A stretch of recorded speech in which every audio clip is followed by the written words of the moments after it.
Nadiem Makarim mengatakan salah satu penyebab turunnya produktivitas adalah kualitas dan etos kerja sumber daya Presiden manusia Ma'ruf Amin menyebut kualitas sumber daya manusia Indonesia masih rendah.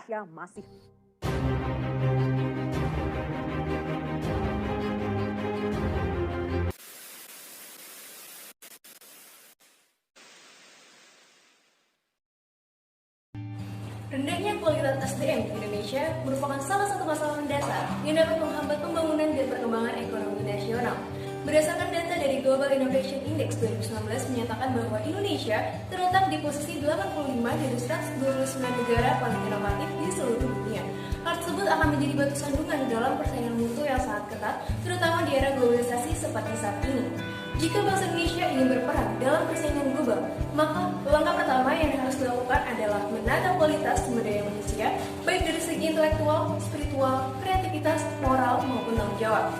Persaingan yang semakin ketat mengharuskan perusahaan meningkatkan kinerja karyawan agar dapat bersaing secara global dengan perusahaan lain.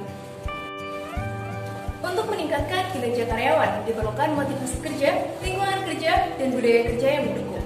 Dalam jurnal yang berjudul Pengaruh Leader Member Exchange terhadap kinerja karyawan menyebutkan bahwa salah satu faktor utama yang menentukan kinerja adalah kompetensi dari para pegawainya. Sustainabilitas perusahaan dapat dipertahankan bergantung pada kemampuan perusahaan untuk beradaptasi dengan perubahan. Perusahaan harus mampu merumuskan jenis kompetensi yang dibutuhkan oleh karyawan untuk beradaptasi dengan tren bisnis yang sedang berkembang sehingga mampu menghasilkan ide-ide atau inovasi baru untuk menjaga persaingan dengan para kompetitor. Melihat permasalahan tersebut, tim kami, mahasiswa Universitas Brawijaya, sebagai agent of change yang beranggotakan Irfan Azhar Maulana, Aisyah Rasjida, dan saya sendiri, Anindya Putri Istiqomah, menggagas karya yang berjudul Office Booster, upaya peningkatan kompetensi SDM dan efisiensi manajemen perusahaan berbasis IoT menuju Indonesia Unggul 2045. Office Booster merupakan aplikasi yang mengadaptasi kemajuan iptek dengan berbagai fitur guna mewujudkan keberlangsungan perusahaan secara optimal. Aplikasi ini memiliki desain yang sederhana sehingga dapat dengan mudah dipahami oleh para pengguna. Fitur Office Booster dapat diklarifikasikan menjadi dua, yakni fitur umum dan fitur inti.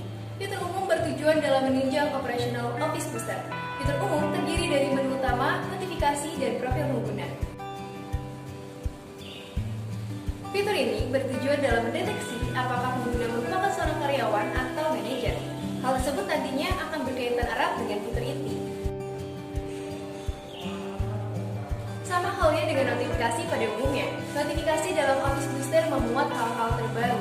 Notifikasi yang muncul merupakan suatu bentuk integrasi dengan fitur-fitur lain yang ada di aplikasi ini. Pada tampilan ini terdapat data diri, bahasa, dan menu keluar yang dapat dimanfaatkan oleh pengguna berkaitan dengan penggunaan aplikasi. Sedangkan pada fitur inti bertujuan dalam meningkatkan mutu SDM bagi karyawan dan manajer. Fitur inti pada tampilan karyawan dan manajer memiliki persamaan. Persamaan ini dapat dilihat dari keberadaan fitur buku kompetensi dan konsultasi. Buku kompetensi. Dalam fitur ini, karyawan dan manajer dapat memilih bidang kompetensi yang sesuai dengan divisinya. Menariknya, fitur ini dilengkapi dengan panduan dan daftar kompetensi. Hal tersebut akan memudahkan pengguna dalam mengukur sejauh mana progres kemampuan diri mereka. Konsultasi. Karyawan dan manajer dapat memanfaatkan fitur ini untuk berkonsultasi dengan psikolog. Bahasan konsultasi dapat berupa pekerjaan maupun kesehatan mental. Keberadaan fitur ini tentu merupakan salah satu upaya untuk menciptakan work-life balance. Sisi lain, terdapat perbedaan antara fitur inti untuk karyawan dengan fitur inti untuk manajer. Perbedaan tersebut dapat dilihat dari adanya fitur pelatihan dan sertifikat pada fitur untuk karyawan. Pelatihan. Fitur ini merupakan suatu jawaban dalam menyelesaikan seluruh daftar kompetensi. Pengguna dapat memilih pelatihan yang sesuai dengan daftar kompetensi yang ada pada fitur sebelumnya.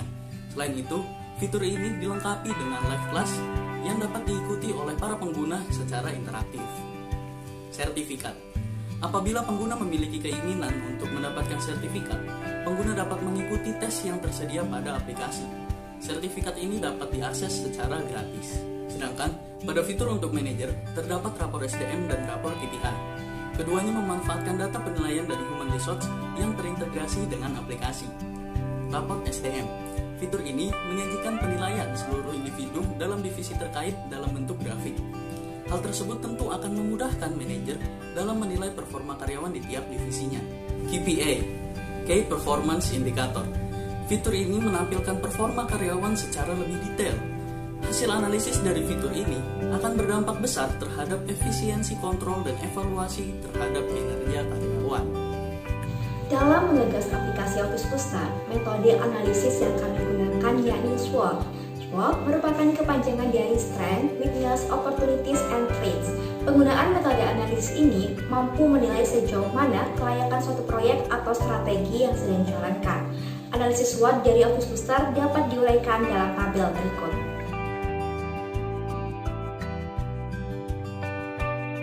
Office Booster memiliki keunggulan dibandingkan dengan aplikasi sejenis. Adapun indikator perbandingan dapat dilihat pada tabel berikut.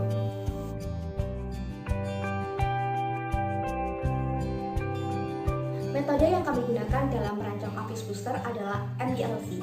MDLC merupakan kepanjangan dari Multimedia Development Lifecycle. MDLC memiliki 6 tahapan, yakni yang pertama konsep atau pengosepan, yang kedua desain atau perencanaan, yang ketiga material collecting atau pengumpulan bahan, yang keempat assembly atau pembuatan, yang kelima testing atau pengujian, dan yang terakhir distribution atau pendistribusian.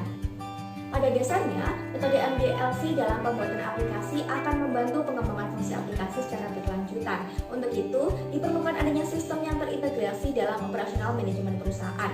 Yang dimaksud di sini adalah bagaimana sistem ini dapat memudahkan aktivitas pembuatan aplikasi hingga mencapai teman-teman Office Booster, baik melalui website maupun media sosial. Keberadaan Office Booster memberikan dampak secara komprehensif, terutama terhadap perkembangan suatu perusahaan. Hal ini dapat dilihat dari adanya fitur-fitur yang ada di aplikasi ini mampu meningkatkan kualitas sumber daya manusia dan kinerja suatu perusahaan. Kami berharap perusahaan, stakeholder, dan akademisi dapat mendukung Office Booster sebagai aplikasi yang mampu meningkatkan pertumbuhan ekonomi di era digitalisasi seperti saat ini. Sebagai langkah keberlanjutan, kami juga berharap agar aplikasi ini dapat terus dievaluasi dan dikembangkan.